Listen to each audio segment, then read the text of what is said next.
के बाद पाकिस्तान में हड़कंप मचा हुआ है। पाकिस्तान में ताबूत के साथ दिखे हैं लोग। पाकिस्तान में कई आतंकी मारे गए हैं। आतंकी ठिकानों से शव निकाले जा रहे हैं। ऑपरेशन सिंदूर के बाद पाकिस्तान में हड़कंप है। ताबूत के साथ पाकिस्तान में लोग नजर आए हैं। पाकिस्तान में कई आतंकियों को ढेर कर दिया गया है। 9 आतंकी ठिकानों को निशाना बनाया गया। जिस तरह से सेना ने जानकारी दी, दावा यह कि 100 के करीब जो आतंकी हैं वो इसमें ढेर कर दिए गए हैं। ये तस्वीरें इस वक्त आप देख रहे हैं आतंकी ठिकानों से शवों के निकलने का सिलसिला ताबूत में। इसके अलावा एम्बुलेंस भी यहां पर पहुंची हुई है। एम्बुलेंस के जरिए घायलों को निकाला जा रहा है। आतंकी ठिकानों पर भारत ने ऑपरेशन सिंदूर चलाया और उसके बाद अब ये तस्वीरें सामने आ रही हैं। पाकिस्तान में हड़कंप मचा हुआ है। न्यूज़ 18 मध्य प्रदेश छत्तीसगढ़ एक्सक्लूसिव तस्वीरें इस वक्त आपको दिखा रहा है। सेना के इस ऑपरेशन के बाद हड़कंप मचा हुआ है उन इलाकों में। 9 ठिकानों पर 25 मिनट में ताबड़तोड़ स्ट्राइक और उसके बाद पाकिस्तान की बर्बादी के ये वीडियो सामने आ रहे हैं। ऑपरेशन सिंदूर में कई आतंकियों के मारे जाने का दावा किया जा रहा है। पाकिस्तान में 9 ठिकानों पर ये स्ट्राइक और उसके बाद ताबूत में शव लेकर जाते हुए लोग नजर आ रहे हैं।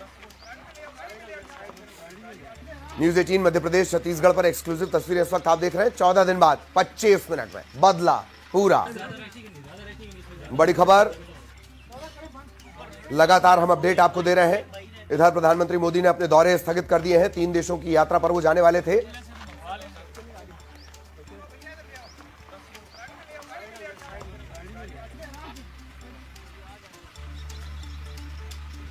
लगातार इसका हर पहलू हम डिकोड भी कर रहे हैं और ये तस्वीरें भी अब सामने आ रही हैं। शुभांकर जी डिफेंस एक्सपर्ट वो आपको नजर आ रहे होंगे। मोहम्मद शाह डिफेंस एक्सपर्ट, आप दोनों का बहुत बहुत स्वागत और चर्चा की शुरुआत। सबसे पहले शाह साहब मैं आपके पास आना चाहूंगा। तस्वीरें हम दिखा रहे हैं, जो पाकिस्तान की तस्वीरें हैं, ताबूत के साथ कुछ लोग जाते नजर आ रहे हैं। आपका एक रिएक्शन। जी देखिए, सबसे पहले तो मैं कहूंगा कि ये हिंदुस्तान की डिफेंस फोर्सेस की ये बहुत बड़ी कामयाबी है। इन्होंने इतने सफलता से एक जॉइंट ऑपरेशन इस तरीके से किया। कल रात को जब हम सोए थे, सबके जहन में था कि भाई अगले दिन मॉक ड्रिल है, मॉक ड्रिल में क्या होएगा, सायरन बजेगा तो क्या करना, क्या आगे की कार्रवाई होएगी, किसी को भी उम्मीद नहीं थी। मेरा तो खैर 2 बजे से फोन बजना शुरू हो गया था, तो 2 बजे से लेकिन अब तक मैं जहां पे बैठा हूं वहां पे ही बैठा हुआ हूं, मैं हिला नहीं यहां से। तो ये क्योंकि हमारी सेना ने अव्वल दर्जे का काम किया है। खास तौर से मैं शाबाशी दूंगा मैं उन बहादुर एयर वॉरियर्स का जिन्होंने अपनी जान की परवाह करे बगैर, अपनी जान की बाजी लगाकर, अपनी जान पे खेलकर दुश्मन के क्षेत्र में 100 किलोमीटर से दूर जा सके, जिन्होंने आतंकवादी लॉन्च पैड्स को चुन चुनकर 9 आतंकवादी लॉन्च पैड्स को चुन चुनकर उन पर निशाना ताका। किसी भी सिविलियन के निशाने को निशाना नहीं बनाया। और जो हम यहाँ पे शब्द देख रहे हैं, देखिए हमारे देश के प्रधानमंत्री साहब नरेंद्र मोदी साहब ने पहले ही कह चुका था कि सदा मिलेगी, सदा जरूर मिलेगी, और जिसकी वो कल्पना भी नहीं कर सकते हैं। अरे कल्पना जब हम ही खुद नहीं कर पा रहे थे, पाकिस्तानी तो बिल्कुल अचंभा हो गए, चक्का बक्का हो गए। इसको अंग्रेजी में कहेंगे तो कहेंगे caught with the pants down. तो पाकिस्तान के वीडियो भी सामने आए हैं कि भाई उनके लोग कह रहे हैं कि उनकी फौज क्या सो रही थी क्या रात को जब ये ऐसा हुआ। तो Pakistan, this is very very it shows very badly for Pakistan. वहां की मिलिट्री जो है, वहां उनको भी मैं उग्रवादी से कम नहीं मानूंगा। उनके chief of army staff general Asim Munir, जिसकी तुलना हुई है ओसामा बिन लादेन से, और इसने जो घटिया बयान दिया जी, तो बहुत ही घटिया, शर्मनाक, विपत्तिजनक बयान दिया हिंदू मुस्लिम को डिवाइड करने का। क्यों पाकिस्तान में हिंदू नहीं है क्या? मैं आपको रोक रहा हूं और बड़ा अपडेट, मसूद अजहर का अब तक कोई सुराग नहीं लगा है। हमले में मसूद परिवार के 14 लोग मारे गए। सूत्रों के हवाले से बड़ी खबर, मसूद के परिवार वाले मारे गए। ऑपरेशन सिंदूर में इस वक्त का सबसे बड़ा अपडेट। जय सरगना, मसूद अजहर, कोई सुराग इसका नहीं लग पाया, लेकिन इसके परिवार के 14 लोग मारे गए, कुनबा खत्म। हालांकि मसूद अजहर के बारे में कोई जानकारी नहीं लग पाई है। जैश का सरगना मसूद अजहर, उसके कुनबे पर यह अटैक सबसे भारी रहा, 14 लोग मारे गए हैं। मसूद की भाई और बहन वो भी इस हमले का निशाना बने। मसूद अजहर के बारे में हालांकि अब तक कोई सुराग नहीं लग पाया है। सूत्रों के हवाले से यह बड़ी खबर। शुभंकर सर, मसूद का कुनबा खत्म, हालांकि मसूद अजहर के बारे में कोई जानकारी नहीं है, आपका रिएक्शन? मसूद साहब फिर एक नई शादी कर लेंगे, कुछ और बच्चे पैदा हो जाएंगे, कुछ और बच्चों को वो गोद ले लेंगे। मसूद साहब नहीं सुधरेंगे, ना ही पाकिस्तान सुधरेगा। तो इन सब चीजों से बहुत ज्यादा खुश होने की जरूरत नहीं है। एक हमारी बहुत बड़ी कामयाबी है, लेकिन साथ में हमें सावधान रहने की जरूरत है। मैं आपको ये जरूर बताना चाहूंगा, मसूद अजहर एक बीमारी का नाम है, एक इंसान का नाम नहीं। जब तक ये जिहादी मानसिकता नहीं खत्म होती तब तक सर आपके आंसर में एक और ऐड ऑन हो जाए, एक और ऐड ऑन हो जाए। अभी उससे जुड़ा एक बयान मैंने कहीं देखा कि इससे अच्छा तो होता कि मैं ही मैं भी चला जाता, उसकी मेरी भी जान चली जाती। इस तरह की कोई बात वो कर रहा है। अब प्लीज सर। नहीं, वो चले जाएं बेहतर है, मतलब दुनिया से थोड़ा बोझ हटेगा और वो जाके अपनी कब्र में इंतजार करें कयामत का, तब तक वो बहुत बेहतर है। वही नहीं, पाकिस्तान के कई सारे लोग हैं, कम से कम 15 से 20% पाकिस्तानी पॉपुलेशन है जिसको कब्र में परमानेंट लेट जाना चाहिए। वो जिंदा रहने का हक नहीं रखते हैं जी, क्योंकि उनकी दिमागी हालत जो है वो बुरी तरीके से सड़ चुकी है और उनके दिमाग में सिर्फ नफरत के कुछ लिए। वो अपनी नफरत की खाद से नफरत का बीज बोते हैं और नफरत की फसल से नफरत का फल खाते हैं। टक्कर ये अभी मैं कहीं पे पढ़ रहा था, मैं कंफर्म नहीं कर सकता, पुष्ट खबर है कि पाकिस्तान के डिफेंस मिनिस्टर ने कहा है कि वो इंडिया से बात करना चाहते हैं और ये सब खत्म करना चाहते हैं। एक दूसरी अपुष्ट खबर ये है कि पाकिस्तान में इमरजेंसी लग गई है। अभी कंफर्मेशन किसी भी चीज की नहीं है, बट ये है कि जो बौखलाहट है वहां वो साफ साफ दिख रही है कि जोर क्या झटका जोर से ही लगा है। बिल्कुल बिल्कुल। वैसे अगर उन्हें लग रहा है कि उन्हें अपने से जाने में दिक्कत है तो वो भारतीय फोर्स को बता सकते हैं मसूद अजहर, वो काम भी हम बहुत अच्छे से कर सकते हैं। खैर, एक जानकारी जो आप बता रहे हैं ये वाकई इस तरह की खबरें मिल रही हैं कि जो मंत्री हैं वो ये कह रहे हैं कि अब भारत अपनी तरफ से बंद कर दे, हमें इस पर आगे नहीं जाना है। इस तरह की खबरें मिल रही हैं, हालांकि अभी पुष्ट नहीं हुई है। शाह साहब, मैं आपके पास आना चाहूंगा, यही मसूद अजहर के कुनबे को लेकर जो खबर हमने बताई है, तकरीबन 10 लोग मारे गए हैं।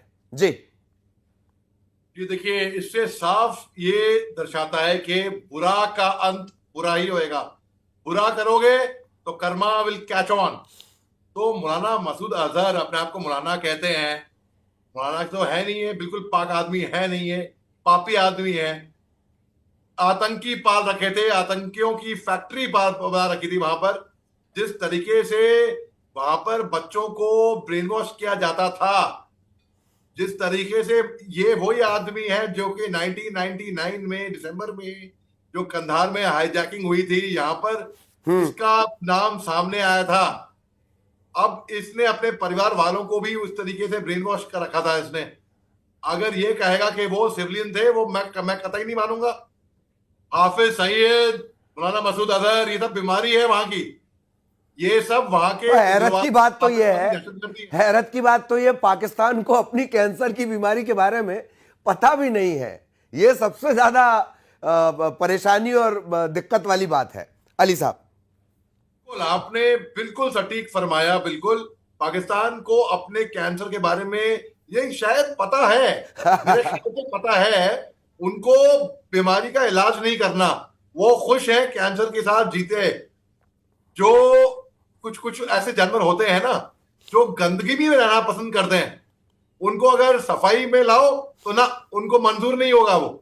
इस तरीके से पाकिस्तान जो है, ये हाफिज सईद, मौलाना मसूद अजहर, ऐसे ऐसे लोगों को पाल रखे हैं वहां पे जो कि आईटी की फैक्ट्री बनाए। आईटी यानी कि इंफॉर्मेशन टेक्नोलॉजी नहीं, इंटरनेशनल टेररिज्म, अंतरराष्ट्रीय टेररिज्म।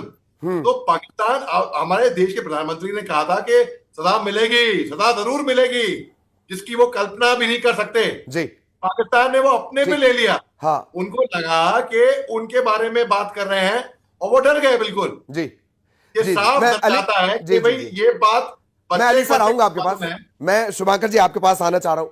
इस बार उसमें थोड़ी देरी हुई है, जैसे हर बार नहीं, एक शैतान बच्चा जब उसे पनिश किया जाता है तो पूरे मोहल्ले में घूम घूम के बताता है, इसने मेरी पेंसिल छुड़ा ली, इसने मेरा शार्पनर छीन लिया, इसने मुझे थप्पड़ मार दिए। इस बार उसमें थोड़ी देरी हो रही है। पाकिस्तान का जो रोना है वो अब तक शुरू नहीं हो पाया है। शुभांकर सर। नहीं, पाकिस्तान ने रोना तो रात को ही शुरू कर दिया था। अब चक्कर ये हो रहा है कि शायद वो इतने डरे हैं, उन्होंने अपना कम्युनिकेशन नेटवर्क इतना डाउन कर रखा है, आपस में भरोसा नहीं है कि वो आपस में एक दूसरे से भी बात नहीं कर रहे। एक मंत्री बोलता है 6 हमारे हवाई जहाज उन्होंने गिरा दिए, दूसरा बोलता है 2 गिरा दिए। एक हामिद मीर नाम का उनका नमूना पत्रकार है, वो बोलता है 2 से बढ़ते बढ़ते भी 6 तक पहुंच गया है। और कुछ हमारे नमूने, जैसे सुबह मैं आपके चैनल पे बोल रहा था कि अफवाहों पे ध्यान देने की जरूरत नहीं है। पाकिस्तान और उसके कुछ जो प्यादे हमारे यहाँ बैठे हुए हैं, कुछ वेरीफाइड हैंडल से, वो पता नहीं, मतलब लोगों को ये भी नहीं मालूम कि जो एक्स्ट्रा फ्यूल टैंक होता है वो और हवाई जहाज 2 अलग अलग चीजें होती है। इवन एक बड़े प्रतिष्ठित समाचार पत्र ने एक्स्ट्रा फ्यूल टैंक जो जेटिसन किए गए उनकी फोटोग्राफ डाल के अब वो दिखा रहे हैं कि हमारे 3 प्लेन क्रैश। ठीक है, मैं आपको रोक रहा हूं। इस वक्त एक और वॉर ब्रेकिंग। लश्कर चीफ हाफिज का बेटा हमले के बाद से लापता है। सुरक्षा एजेंसियों को कोई सुराग नहीं मिल रहा है। हाफिज का बेटा हमले के बाद से लापता है। सूत्रों के हवाले से बड़ा अपडेट। ऑपरेशन सिंदूर से जुड़ा एक और बड़ा अपडेट। लश्कर चीफ हाफिज के परिवार को भी नुकसान इस ऑपरेशन सिंदूर के बाद हुआ है। मसूद के साथ साथ हाफिज के परिवार को भी बड़ा नुकसान। लश्कर चीफ हाफिज के परिवार को भी नुकसान हुआ है। ब्रेन वॉश का एक्सपर्ट, भारत से जुड़ी जड़ें और अपनी यातनाओं के तजुर्बे को, भारत पाकिस्तान के अलग होने को लेकर तमाम तजुर्बा हाफिज इस्तेमाल करता है ब्रेन वॉश के लिए। सबसे बड़ा आतंक का जनरेटर है ये हाफिज। चलिए वापस हमारे एक्सपर्ट्स के पास चलेंगे और मैं दोनों से एक ही सवाल रहेगा। पहले अली साहब मैं आपके पास आना चाह रहा हूं। 25 मिनट अब क्यूरियोसिटी, जी, करेज